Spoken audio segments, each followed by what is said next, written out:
בן, ואנחנו דווקא בפאנל הזה אנחנו נעבור לאנגלית לכבוד האורחים שלנו מארצות הברית, או אולי שילוב, אנגלית, מזרום. So I'm Nuriel from the Global Food Tech VC, probably let you know. It's a real pleasure to be here and see so many talented and slightly crazy, as Yonatan said, crazy in the best way, people in one room exchanging ideas and really celebrating each other and comparing notes. And so this part of the program is entitled From Theory to Action, and I think this group of people has some very, very hard-earned insight on that, on building and running food and ag tech companies, some of them for a couple of decades, across different countries. And I think probably everybody in this audience knows much better than me the nonstop crises involved in running, scaling food tech companies, startups in general, and I think it's fair to say that there's nobody more skilled in the world than Israeli founders at managing and adapting to crisis. So unfortunately, I guess for better or worse. So we'll try to have in this brief conversation, a sort of open conversation and practical one about your challenges, about your lessons learned, specifically from the past year and a half, couple of years. So Ifat, maybe I'll start with you, because I know, well, I just happen to know, we all have a lot of challenges to talk about here, but living in the North and running a startup, two kind of obvious challenges at the same time. We'd love to hear a little bit of what you've experienced the last year.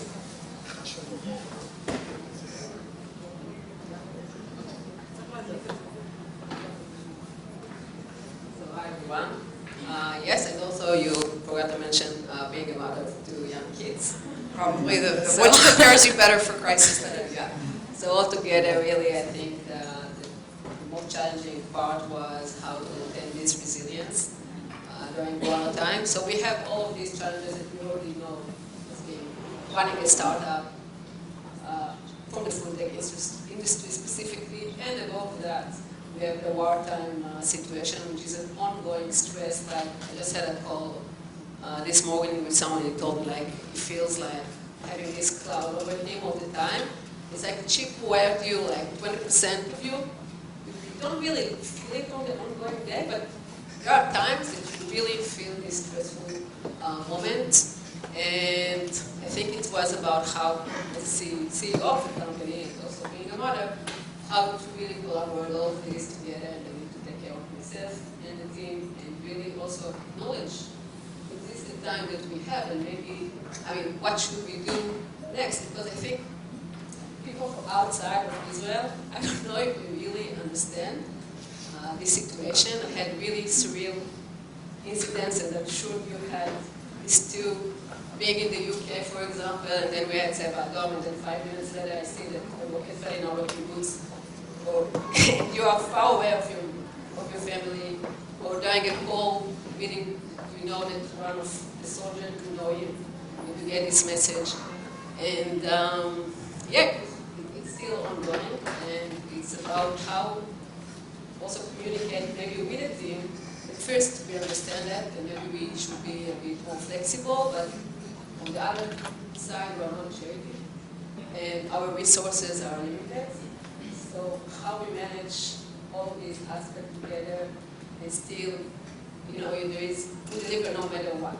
So I want to maybe question this part, because I think maybe it's also another pressure on us to deliver no matter what. But we maybe sometimes need to have these powers and be with the team within our company also to deliver that and see how we can really continue, deliver and everything, but knowing that we understand that we maybe need to reduce our expectation with this support.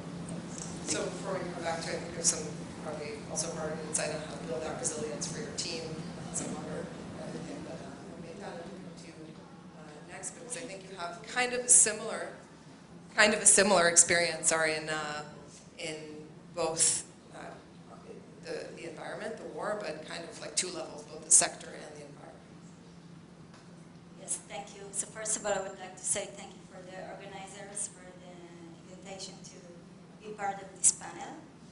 And when I think about the challenges we faced in the past year and a half, there's a few come to mind. First of all, we are a northern startup. Prof's technology established about 4 years ago under the first area incubator in Kiryat Shmona. And when the war with Lebanon started, most of R&D team, myself included, were forced to evacuate our homes. And it was quickly become clear that we could not work in the north anymore, so we decided to relocate and moved our R&D operation to Yokneam Elite, where we're working until now, till today. And to relocate the lab is not just changing the location, okay? It's finding a place, it's new routines, is setting up infrastructure, and while working in a very hard environment to make sure that the R&D is working well. So this is the first challenge, and another challenge is the cultivated meat market. Okay, Prof's technology is a B2B company. We have a technology that accelerates muscle creation, that enhances differentiation of muscle stem cells into fibers. That means that we do not produce cultivated meat, but work with the companies that produce. We highly depend in the market maturation and growth. And while we did an amazing process in the past 3 years, we have an immortalized bovine cell line that can be used as the basis for cultivated meat, and we also have a line of supplements, one of which is in the final steps of FDA approval. And we also have customers. We have to face the truth, and the truth is the cultivated meat market is not here yet. Okay, we believe in this, but it's there is time until that we see revenue. So we thought, what can we do with our technology? How can we use our technology to create mature and functional muscle tissue and to solve another immediate problem? And after a long process, we decided to branch out, and I'm saying branch out because we are still in the cultivated meat space, and we believe in this market, to drug discovery in the field of muscle loss and muscle diseases. Now with the rise of the GLP-1 drugs like Wegovy and Ozempic, in addition to lose weight, you also lose your healthy muscle mass. And we want to approach this, so we changed our R&D operation, and we currently work on establishing a cell line for doing high throughput screen to find drugs that can prevent this disease. Like I said, Israeli founders are probably the most skilled in adapting to crazy situations and turning something incredible out of it. Yonatan, let me move to you. I think Bravel this year had more of a shift from one phase to another that probably many of you are familiar with within a startup. So tell us a bit about the challenges there. Thanks. First, maybe I'd say something about the war and how we coped with the changing environment. So first, after October 7th, about a third of the company was drafted. So we're based in Kiryat Gat, south. Very fortunately, none of the employees were directly harmed by the but a third of the company was drafted to Nurit. And we had to learn while running how to manage a workforce that is. I think we had maybe in the past year and a half, only 1 week we had out of the company present. Each time someone else goes to Nurit. And we had to learn how to build a factory while there are no construction companies working, and how to manage expectations with customers and partners that are waiting for samples from us, while we're still struggling to build the factory and set up production. And really, so that's related to the situation. Then we went in the past half year, mostly, we went through this stage of shifting from R&D to production, which is a phase that every startup actually faces. And we had to learn how to basically change our mindset and change who we are as a company to, instead of moving fast and breaking things, which is what is expected of startups in R&D phase, how to make sure that everything works properly. Now, so we finished the factory, now we're actually completing test runs as we speak.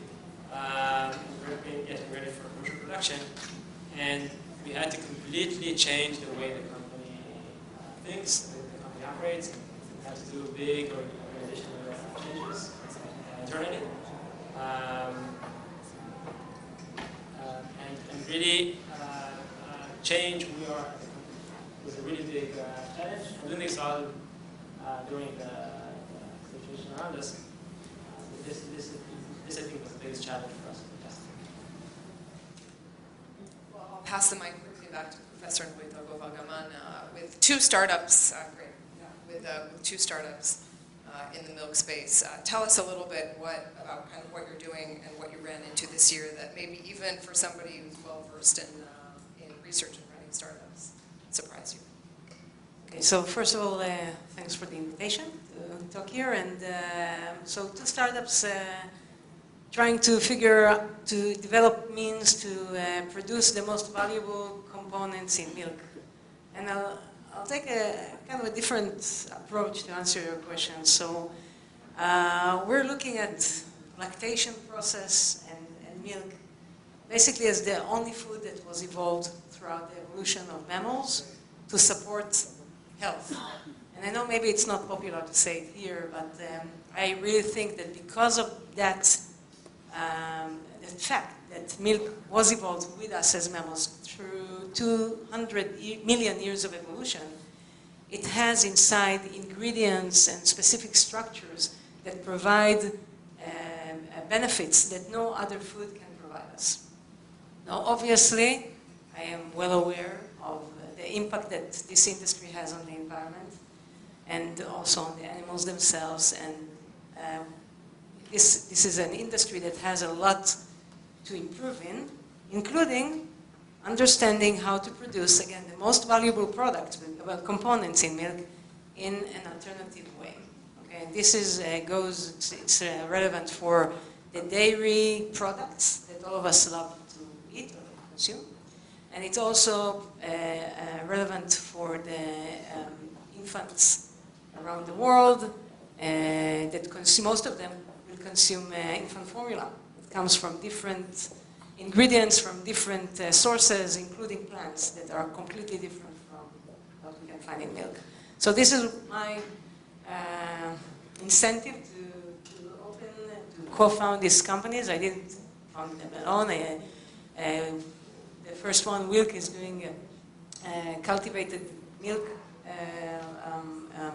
platform to produce milk ingredients, and the other one with the Kitchen Hub and Ben-Gurion University that are actually leading the project using fermentation to produce milk fat. I feel a little bit privileged when I'm talking here with people here. I'm based here in Rehovot, and our partners are in Ben-Gurion, so we were not as affected by the war as you guys here from the north and from Yat. But we felt it in, like every other Israeli, obviously the stress, having children, having a soldier drafted into the army, and people that work with us that were affected, women of soldiers in the reserve and soldiers themselves that were part of the company. And obviously this instability affected how many investments we will be able to attract. And Wilk, as others, a little bit changed the focus. Still, so the word branched, I really like it because it really explains how to continue to focus in what we established the company on, but also moving away from so using the same knowledge, move away to other ecosystems like cosmetics, which brings me to the most, I think, the major challenge that I see as a startup in the food industry in the food ag, which is the discrepancy between where we are at the lab, what advancement we are achieving in the technology in the lab, and where the regulation is. So I'll finish with a short sentence and circle around. Yeah? I think that regulation have to speed up, not just to allow innovation, but really encourage it.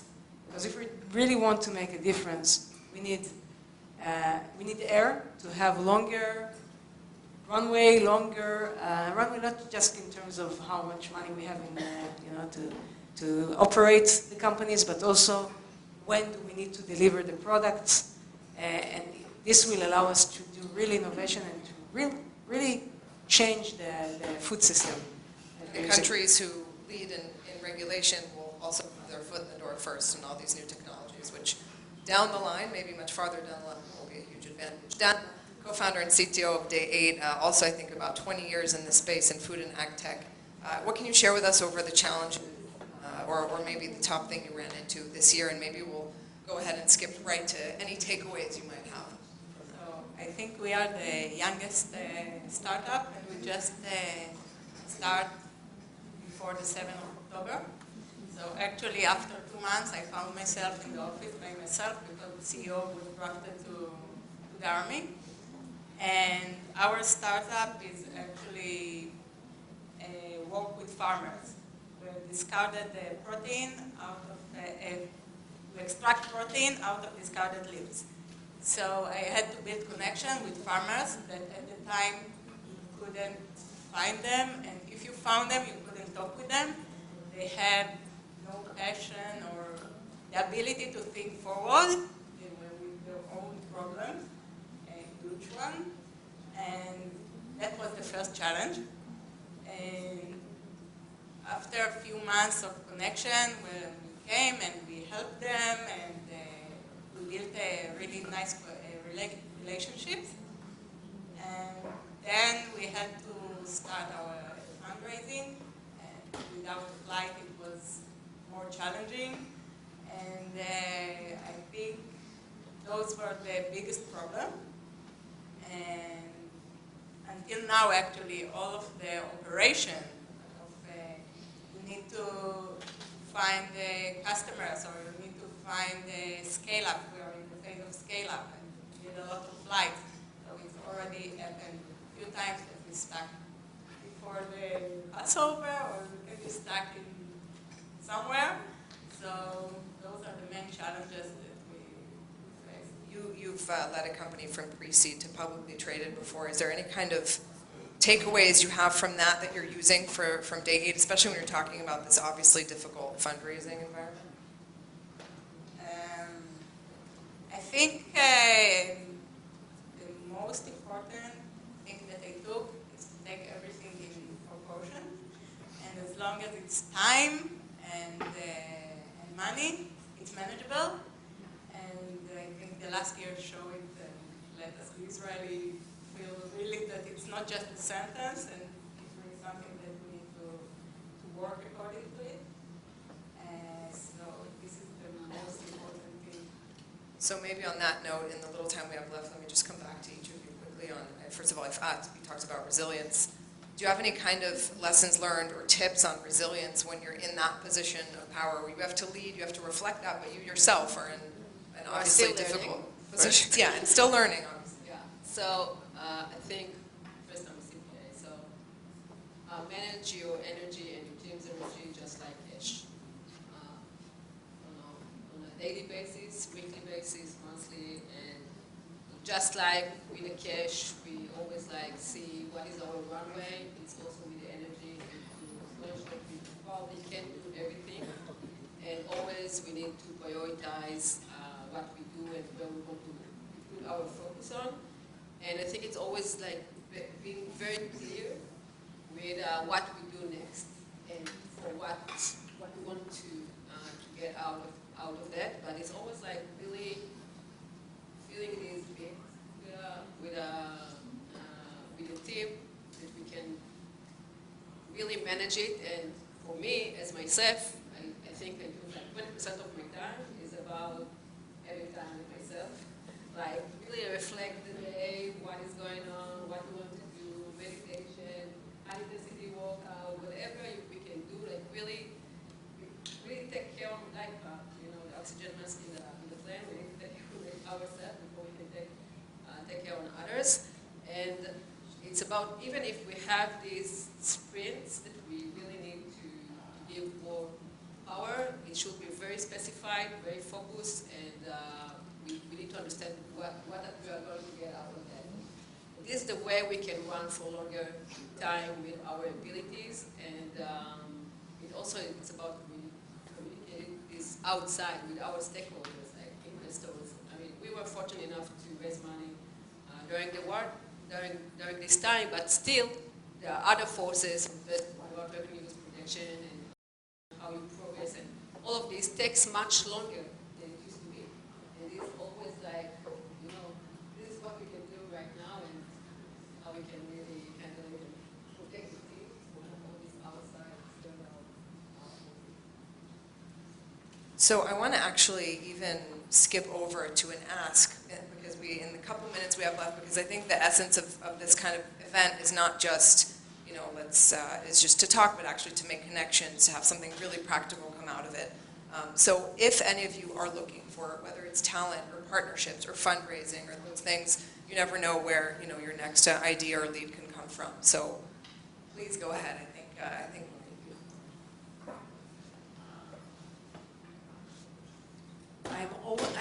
I want to answer her question. I think that the most important thing I think in order to be more resilient is to have a community, and inside your company or your organization to have like a hive of it, okay, that will help you to. You can also use this to reflect whatever you think and have more also reflection from the outside on how things should be handled and solutions. And I think this is the most important thing, not to stand on your own. I mean, eventually the CEO will be in the front, but the community behind, the hive behind is a very important thing. So I also want to touch on this, and instead of an ask, I actually want to extend an invitation, an offer. I think what's really special about the Israeli food tech industry and why it's so amazing is because of being a community. I think all of the founders, all of the founders in this space and all of the companies are working on the same mission. And a success of one startup is a success of everyone. And I think it's not just words. I think this is really how the whole ecosystem is thinking. And then also when those companies that are not succeeding, it's a loss for everyone. And really, I think we built in Kiryat a very large fermentation facility with very advanced labs and downstream processes. And we invite other startups to come. We share our knowledge, we share our facilities, and really help each other. Working on the same huge. I mean, this is a mission that's really impossible to tackle alone. And if we work on this together, we have a slight chance of succeeding. And I think this is really the power and what we can do in Israel, and especially in the community. And I think that having, I think it's not a chance that many women founders, which is really driving force in this. as was said before, the women founders tend to go towards community. Exactly, and I think it's not a coincidence. And really, so I would like to extend an invitation of sharing knowledge, sharing facilities, helping each other, sharing investors and ideas. Otherwise, we have much. All right, Meital, you have one quick ask that I want to make. Okay, my takeaway is that having strong technology is not enough. You have to apply it to a real problem that people are willing to pay for. And being agile is not just chasing trends. It's about to know how to use your core capabilities, in order to solve the problems. And this is what we made it Profs, and this is what made us more resilient. All right, well, we're a few minutes over, I know. Thank you all so much. Our time is up, but obviously plenty of time to talk up.